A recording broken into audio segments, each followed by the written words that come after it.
Dómsmálaráðherra útilokar ekki að dómarar verði settir tímabundið við Landsrétt eða viðbótardómarar skipaðir til að vinna á málafjöldanum. Sem stendur hafi hún ekki miklar áhyggjur af málsmeðferðartímanum. Ríkisstjórn Grikklands féll í kosningunum í landinu í dag. Stærsti stjórnarandstöðuflokkurinn fær líklega hreinan meirihluta á þingi og boðar skattalækkanir eftir aðhaldsaðgerðir síðasta áratugar. Yfirflugstjóri Landhelgisgæslunnar segir nýjar þyrlur breyta mjög miklu fyrir leitar- og björgunarstörf og gæslan sé nú vel búin. Sú seinni af 2 nýjum þyrlum kom til landsins í gærkvöld. Margfalt fleiri kolefnisjafna ferðalög sín nú en í fyrra. Fólk sem fréttastofa tók tali var þó alls ekki allt illa haldið af flugviskubiti. Bandaríska kvennalandslið varð í dag heimsmeistari í fótbolta í 4. sinn með 2-0 sigri á Hollendingum.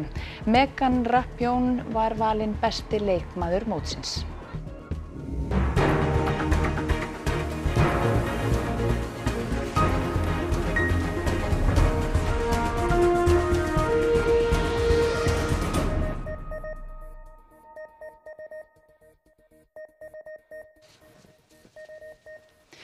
Komið sæl. Dómsmálaráðherra segist eins og sakir standa ekki hafa miklar áhyggjur af því að málsmeðferðartími hjá Landsrétti lengist þegar 4 dómarar af 15 eru ekki við störf. Hún segist ekki útiloka að viðbótardómarar verði skipaðir til að vinna á málahalanum. Dómsmálaráðherra hafði frumkvæði að því í byrjun júní að spyrja Landsrétt áhrif þess að 4 dómarar sinntu ekki dómstörfum. Forseti Landsréttar svaraði að málsmeðferðartíminn héldi áfram að lengjast ef rétturinn væri ekki fullskipaður. Skrifstofustjóri Landsréttar svaraði að ófremdarástand myndi skapast innan skamms því 11 dómarar hefði ekki undan og tæp 500 mál yrðu óafgreidd áramót. Það var fyrir sig að málsmeðferðartíminn myndi lengjast en svona akkúrat eins og sakir standa að þá hef ég ekki alvarlegar áhyggjur af því. Stjórn dómstólasýslunnar bókaði sama mál með mótatkvæði forseta Landsréttar og lagði til að brugðist yrði við bráðavandanum með því að setja 4 dómara til áramóta. Til þess þurftu viðkomandi dómarar að óska eftir launuðu leyfi. Á fundi með þeim 25. júní sögðust þeir ekki gera það svo stöddu. Einhverjir þeirra munu þó verið íhuga það. Fulltrúar dómstólasýslunnar átti í kjölfarið fund með ráðherra. Það sem að dómstólasýslan hefur viðrað þessi fjölgun sem auðvitað hefur verið rædd áður. Það eru inngrip og ég hef ekki lokað á það. Kemur þá til greina að leggja fram frumvarp sem myndi fjölga landsréttardómurum tímabundið eða til lengri tíma? Já, ég er ekki tilbúin til að segja neitt til það núna. Það eru auðvitað ein þeirra leiða sem hefur verið til skoðunar frá byrjun. Það væri þá í mínum huga eingöngu til þess að vinna á þeim málum sem hafa tekið lengri tíma heldur en ef það væri 15. Ráðherra bíður eftir 9. september en þá skýrist hvort nefnd skipuð af yfirdeild Mannréttindadómstólsins samþykkir ósk íslenska ríkisins að yfirdeildin endurskoði dóm dómstólsins sem dæmdi að skipun þáverandi dómsmálaráðherra á dómurunum í Landsrétt væri í bága við mannréttindasáttmálann. Það eru auðvitað bara annarkvort fallastar á að taka fyrir eða ekki, þannig að það eru þær 2 sviðsmyndir. Þá er spurning hvað annað getur gerst í kjölfarið á því. Hugur dómaranna 4 stendur til að koma aftur til starfa, taki yfirdeildin dóminn fyrir. Grikkir gengu til þingkosninga í dag en boðað var til kosninga eftir að stjórnarflokkurinn Syriza beið afhroði í Evrópuþingskosningunum í maí. Alexis Tsipras, leiðtogi Syriza, virðist hafa verið refsað í þessum kosningum eins og þeim síðustu fyrir stífar aðhaldsaðgerðir alveg frá efnahagshruninu árið 2008 sem lék Grikki mjög grátt. Kjörstöðum var lokað klukkan 4 og útgönguspár benda til þess að stærsti stjórnarandstöðuflokkurinn, Nýtt lýðræði, verði stærstur og fái hreinan meirihluta á þingi. Kyriakos Mitsotakis, leiðtogi flokksins, sagðist fyrr í dag að ætla að rífa Grikkland upp úr kreppunni sem Tsipras hefði ekki tekist síðustu ár. Bjarni, stjórnin er fallin samkvæmt nýjustu útgönguspám. Eru komin nýjar tölur? Það er búið að telja núna rúman 1/3 atkvæða og samkvæmt því fengi Nýtt lýðræði rúm 40% og hreinan meirihluta í gríska þinginu. Það sem vekur kannski athygli hvað kjörsóknin er léleg, hún er ekki nema 50-60%. En svona samkvæmt útgönguspán sem við birtum seinni partinn, þá sjáum við öruggan sigur Nýs lýðræðis. Syriza hefur reyndar bætt aðeins við sig frá því sem við sáum þarna, erum með rúm 30%. En þetta er bara 2 turna tal þarna í Grikklandi, 2 stærstu flokkarnir, langstærstir og Tsipras forsætisráðherra játaði sig sigraða núna á 7. tímanum, þannig að það eru það eru stjórnarskipti framöndan. Og Kyriakos Mitsotakis, hann verður væntanlega næsti forsætisráðherra, en hver er hann? Já, þetta er nafn sem að við þurfum að fara að læra. Hann sko er svona einmitt andstæðan við Tsipras. Tsipras er svona sjarmerandi, góður ræðumaður en sko Mitsotakis hann svona virka á fólk sem svona traustur leiðtogi, en hann er svona frekar tilbaka en hann virðist vera að ná meirihluta í þinginu, þannig að það er fátt að fara að hindra hann í því að framfylgja sinni stefnu. En er ekki aðalástæðan að Grikkir eru bara konum við nóg af þessum aðhaldsaðgerðum sem hafa staðið yfir allt frá hruni? Jú, ábyggilega stjórnmálamenn líka. Þetta eru 7. þingkosningarnar í Grikklandi frá efnahagshruninu og við þurfum eiginlega að fara bara hingað heim til þess að finna eitthvað svipað. Ég held að séu konar 4 hér. En sko í Grikklandi hefur batinn bara verið svo ofsalega hægur. Þeir eru auðvitað lausir undan alþjóðagjaldeyrissjóðnum, en þeir skulda ennþá margfalda landsframleiðslu, atvinnuleysið upp undir 40% í ungu fólki og það er krafan breytingar sem að fellir þessa stjórn eins og við heyrum hjá íbúum Αθήνου. Για μένα θα μετρήσει περισσότερο μια οικονομική ανάπτυξη σε οικογενειακό επίπεδο πάνω απ' όλα, σε επιχειρηματικό και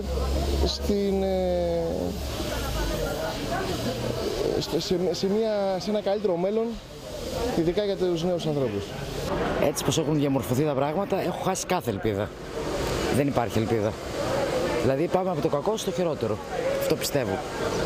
Skattahækkanir og stefnuleysi nefna flestir fyrrverandi stuðningsmenn Syriza sem ástæður fyrir því að þeir hættu að styðja flokkinn. Αυτή η περίοδος χρονικά είναι ό,τι χειρότερο φορολογικά για τις επιχειρήσεις. Skattahækkanir voru hluti aðhaldsaðgerða stjórnvalda en þær gengu mjög nærri millistéttinni. Nýtt lýðræði boðar lægri skatta sem hvetji til fjárfestinga og aukins hagvaxtar og hreinn meirihluti í þinginu ætti að gera honum kleift að framfylgja þeirri stefnu. Όπως εγώ ενδιαφέρομαι για την επιχείρησή μου και θέλω να τη βλέπω μονίμως να προοδεύει, να μεγαλώνει και να αναπτύσσεται, θέλω το ίδιο και από το κόμμα που θα εκλεγεί. Να βλέπει την Ελλάδα μονίμως να μεγαλώνει, να εξελίσσεται και να αναπτύσσεται. Έτσι μόνο θα καταφέρουμε να ανταγωνιστούμε την Ευρώπη και να γίνουμε, να φτάσουμε εκεί που μας αξίζει. Búið að endurnýja þyrluflota Landhelgisgæslunnar í bili en sú seinni af 2 nýjum þyrlum komin til landsins. Þær eru sér útbúnar til leitar og björgunar. Yfirflugstjóri segir gæsluna nú vel útbúna. 9 þyrlurnar eru leiguþyrlur og kom í stað 2 eldri leiguvéla en fyrir á gæslan eina þyrlu. Fyrri vélin TF-1 kom til landsins í mars og í gær kom TF-GRÓ. 3 manna áhöfn sótti hana til Stafangurs í Noregi, það sem flói var til Sönborg á Hjaltlandseyjum, Þórshafnar í Færeyjum og svo Hafnar í Hornafirði og loks lenti í Reykjavík í gærkvöldi. Á heimasíðu gæslunnar segir að þessar vélar færi Landhelgisgæsluna inn í nútíman fyrr en ráðgert var. Við teljum okkur vera með betri vélar sem eru öruggari, með meira flugþol og meiri flugdrægni og ætti að skila okkur í meiri afkastagetu. Og eru þær vel útbúnar til björgunarstarfa? Já, þessar vélar eru sérstaklega hannaði fyrir leit og björgun og eru mjög vel búnar fyrir slíkt. Vélarnar eru stærri en þær sem leystar eru af. Heildarþyngd eykst 2,5 tonn, þær eru 10–20% hraðflegari, flugþolið er klukkutíma meira og meiri flugdrægni og hægt að bjarga fleirum í einu. Töluverð umræða var vegna svona véla sem fórust að því að talið er vegna galla í gírkassa. Við fórum í gegnum þá umræðu mjög vel, skoðum alla flytt á því máli og teljum að þau mál hafi verið leyst á farsælan hátt og þarna líkurnar á því að svona endurtaki séu stjartfærlega litlar.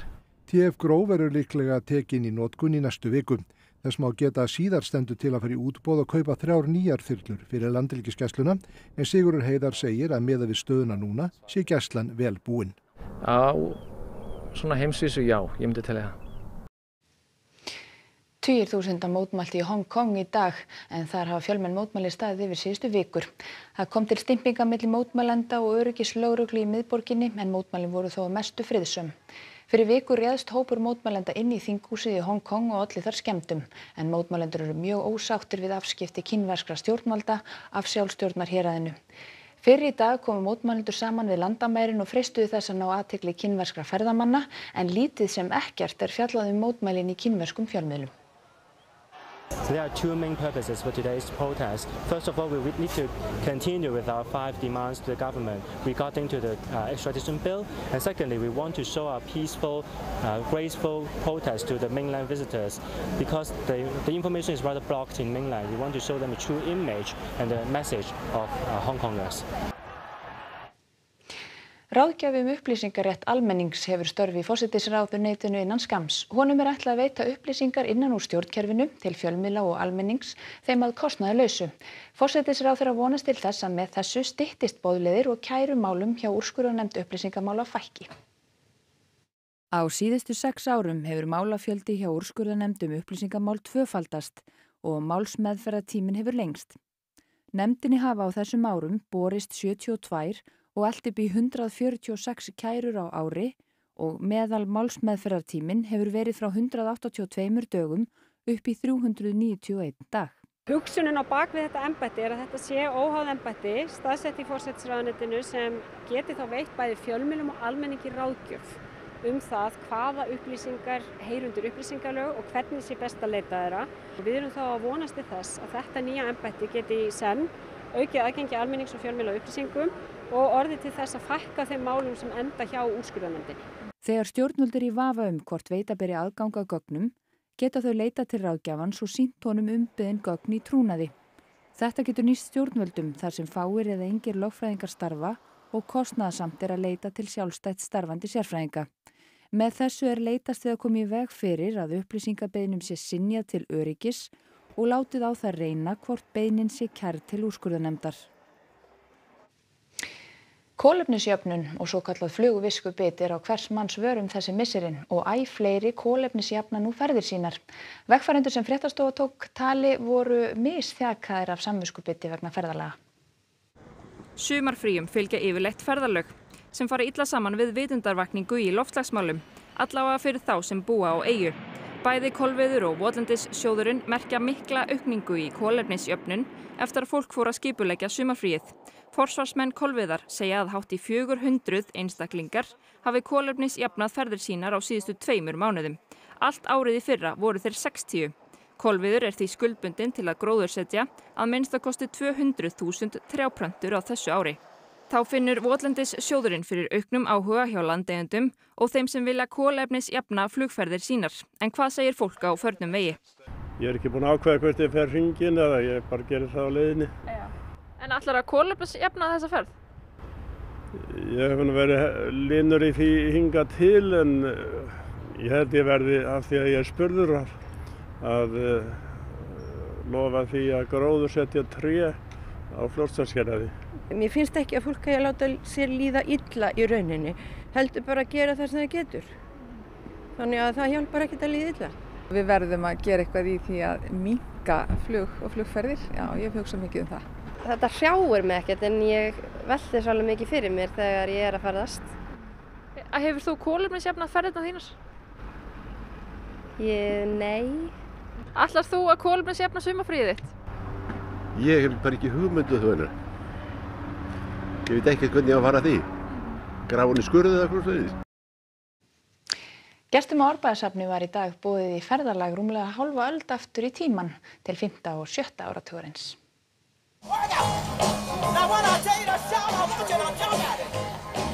The band is swinging on the stand. We're moving in, we're moving out. Think we'll step back now and end this dance with a shout. So work out.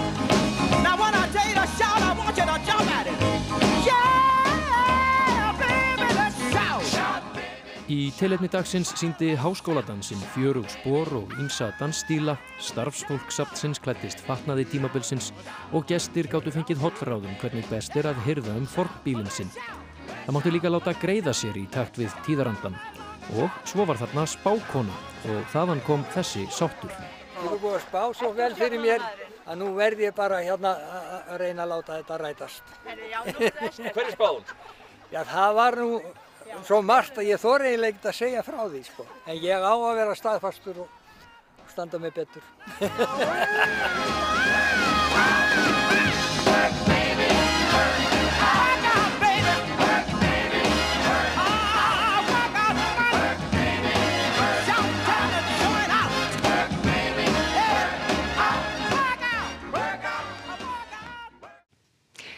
Menn létu sverðin tala á írskum dögum á Akranesi sem lauk í dag. Aðrir létu helgina líða úr sér í heitri laug.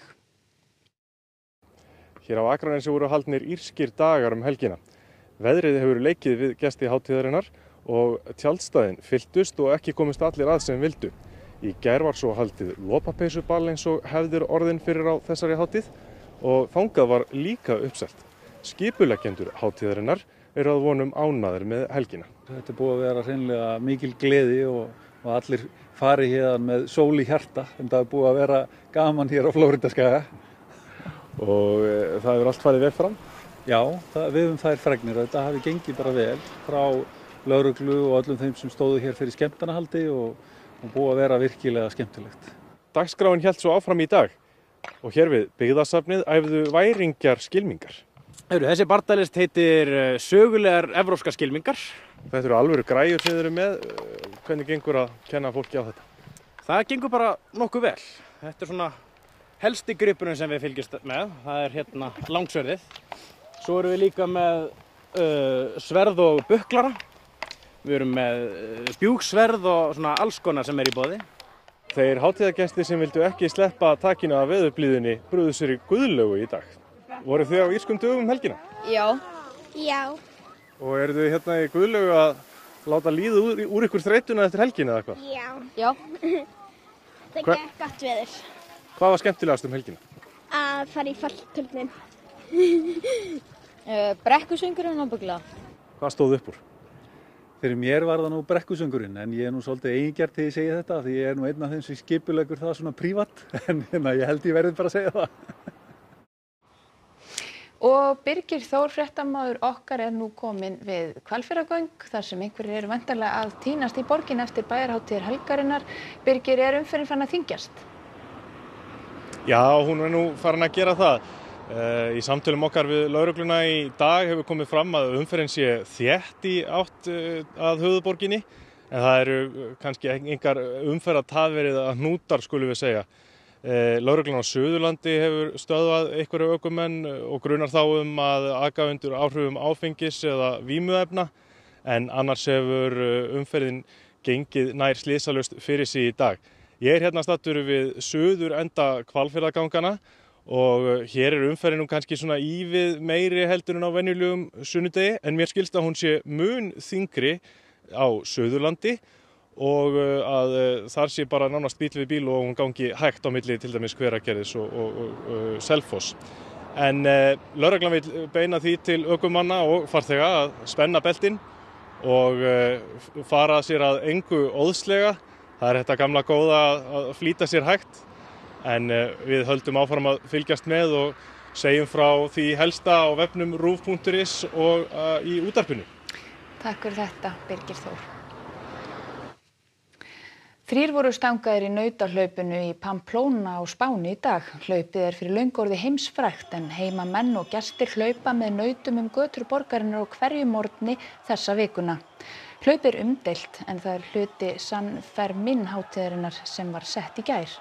Það hefur þó ekki orðið til þess að draga úr vinsældum, en búist er við að 1 milljón ferðamenn heimsæki borgina á meðan hátíðin stendur. Hefðin er meira en aldargömul, en 16 hafa látið lífið frá því fyrst var hlaupið árið 1911. Þeir sem voru stangaðir í dag voru fluttir á sjúkrahús og einn þeirra er alvarlega slasaður. Von er á nokkur 100 kílóa kirsuberaupskeru í Bjarnarfirði á Ströndum á hjara veraldar, eins og ræktandinn sjálfur orðað það. Það eru örfáar vikur og dagar í kirsuberjauppskeru í gróðurhúsinu á Svanshóli í Bjarnarfirði á Ströndum. Elstu trén geta alveg gefið með kannski upp í 30, en kannski svona meðaltali sé svona 15 kíló á tré. Hér vaksa epli, perur, plómur, fjöldi berja og blóma og líka salat. Hef svolítið meira seinustu ári verið að færa mig út í kirsuber. Þau eru bara einstaklega góð og þægilegt að rækta það í svona gróðurhúsum. Þetta er ekki upphitað gróðurhús, þetta er bara með þunnum gróðurhúsa plastúk. Finnur segir að aðalega þurfi skjól, rými, áhuga og ögn af umhyggju til ræktunarinnar. Svo er hann með humlur til að frjóvga blómin. Fyrstu árin þegar ég var með pensil að leika býflugu og uppgötaði strax hversu mikið starf þetta er. Ræktunin áhugamál sem vatt upp á sig. Kirsuberjatrén á 5. tug og kirsuberjauppskeran hleypur á 100 kílóa. Berin borðuð á bænum en líka seld í næsta nágrenni og sultuð. En síðan náttúrulega draumurinn að reyna að koma þessu víð út af því þetta ekki alveg sama vara og maður að kaupa kannski innflutt frá heitari löndum. Meðan þessi bragðmeiri eru svona ferskari og það má ekki gleyma því að þetta ræktað á hjara veraldar norður á ströndum. Og þá að veðri, eftir heiðríkju landið sunnan og vestanvert í dag heldur þyngra yfir kortunum hvað varðar morgundaginn. Skýjað verður að mestu og má reikna með lítilsháttar skúrum í flestum landshlutum. Hitastig verður að sama skapi nokkru lægra á morgun eða á bilinu 10 til 15 stig. Theodór Freyr Hervarsson veðurfræðingur fer yfir horfur morgundagsins og næstu daga hér rétt á eftir. En heimsmeistaramóti kvenna í fótbolta lauk í Frakklandi í dag. Fjallað verður úrslitaleikin í íþróttafréttunum hér rétt á eftir. Spennan var mikil fyrir úrslitaleik HM í Lyon í dag. Ríkjandi heimsmeistarar í liði Bandaríkjanna og ríkjandi Evrópumeistarar í liði Hollands börðust titilinn. Flottir sprettir sáust á Íslandsmótinu í hestaíþróttum í Víðidal helgina. Og við komum við á Íslandsmóti fatlaðra í frjálsum íþróttum, á Wimbledon mótinu í tennis og víðar íþróttir hér strax eftir fréttir. Og þá skulum við renna við það sem helst í þessum fréttatíma. Dómsmálaráðherra útilokar ekki að dómarar verði settir tímabundið við Landsrétt eða viðbótardómarar skipaðir til að vinna á málafjöldanum. Sem stendur hafi hún ekki miklar áhyggjur á málsmeðferðartímanum. Ríkisstjórn Grikklands féll í kosningunum í landinu í dag. Stærsti stjórnarandstöðuflokkurinn fær líklega hreinan meirihluta á þingi og boðar skattalækkanir eftir aðhaldsaðgerðir síðasta áratugar. Yfirflugstjóri Landhelgisgæslunnar segir nýjar þyrlur breyta mjög miklu fyrir leitar- og björgunarstörf og gæslan sé nú vel búin. Sú seinni af 2 nýjum þyrlum kom til landsins í gærkvöld. Margfalt fleiri kolefnisjafna ferðalög sín nú en í fyrra. Fólk sem fréttastofa tók tali var þó alls ekki allt illa haldið af flugviskubiti. Þessum fréttatími lokið og næstu fréttir verða lesnar fyrir ykkur í útvarpinu klukkan 10 kvöld og svo vefurinn okkar RÚV.is uppfærður allan sólarhringinn. Takk fyrir samfylgdina helgina. Hafið það gott og verið sæl.